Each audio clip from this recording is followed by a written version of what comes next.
শুনলাম কাগজ চুলকানি নাকি আবার অনেক বেশি বাইরে গেছে। তা বাড়বো নাই বা কেন? মানে তাগো তো ইনকাম সোর্স একটাই, তাই না? এই সোশ্যাল মিডিয়া ছাড়া তো আদারওয়াইজ তাগো কোনো আর সাইড নাই ইনকামের। এখন কি বা করবো? কন্টেন্ট করার জন্য তো কিছু না কিছু বাইর করতেই হইব।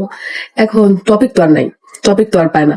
এখন টপিক হিসেবে কাজের লোকরে আবার বেছে নিছে। চিন্তা করেন, তারা এত বড় লোক, এত বড় বড় ঠিক ছাড়ে, ভাই কি আর বলুম, কাজের লোক নিয়ে এখনো পড়ে থাকতে হইতেছে তোদের। আর কোনো সাইড নাই, আর কিছু পাইতেছিস না? মানে কাজের লোক নিয়ে তোরা এখনো কন্টেন্ট বানাস। কি অকালের দিন চলে আসলো একটু চিন্তা করেন আপনারাই। মানুষের কি অকালের দিন চলে আসলে মানুষ কাজের লোকের ব্যাপার নিয়ে কন্টেন্ট বানায়।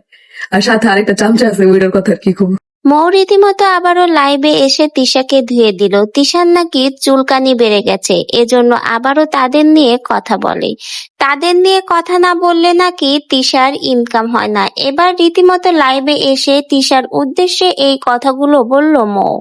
মৌ তার লাইভে আরো বলল তিশার নাকি বর্তমানে কোনো ইনকাম নেই, ভিডিও করেই তার ইনকাম করে খেতে হয়। কিন্তু বর্তমানে তিশার হাতে কোনো কন্টেন্ট না থাকায় মৌকে নিয়ে কথা বলে এখন ইনকাম করে খেতে হচ্ছে তিশার। যে মৌকে লাইভে এসে তিশা তার কাজের লোক বলেছিল, সেই মৌয়ের নাম না নিলে বলে তিশার এখন কোনো ইনকাম হয় না।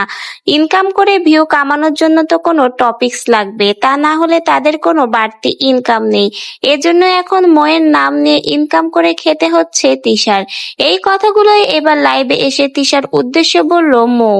মৌকে যে তিশা তার লাইভে এসে কাজের বুয়া বলেছিল, এবার লাইভের মাধ্যমেই উল্টো তিশাকে শুনিয়েই এবার তিশার মুখে ঝামা ঘষে দিল মৌ। মৌ তার লাইভে এসে তিশার উদ্দেশ্যেই এই সকল মন্তব্য করেছে। তিশার নাকি এখন তেমন কোনো আর ইনকাম হচ্ছে না, ভিডিও ছাড়া তাদের কোনো উপরি ইনকাম না থাকায় এখন নতুন টপিকসের জন্য মৌকে নিয়ে পড়েছে। আর তাদের সাথে রয়েছে তাদের সেই চামচা। এবার রীতিমতো মৌ তার লাইভের মাধ্যমে এই কথাগুলো বলে চরমভাবে তিশাকে অপমান করে দিল। তো এখন কথা হচ্ছে, মৌ যে তিশাকে উদ্দেশ্য করে এতগুলো কথা বললো, তাকে অপমান করলো, এরপরেও কি তিশা চুপ করে থাকবে? তিশা তো কখনোই চুপ করে থাকার পাত্রী নেই, নিশ্চয়ই সেও কোনো উত্তর দিবে। এখন শুধু দেখার পালা। তো ভিউয়ার্স, আপনারাও কিন্তু পরবর্তী কি পদক্ষেপ নেয় তিশা, সেটা দেখার জন্য অবশ্যই আমাদের সঙ্গে থেকে যাবেন এবং নতুন ভিডিওর আপডেট পেতে চাইলে আমাদের চ্যানেলটিকে সাবস্ক্রাইব করে পাশে থাকবেন। ধন্যবাদ।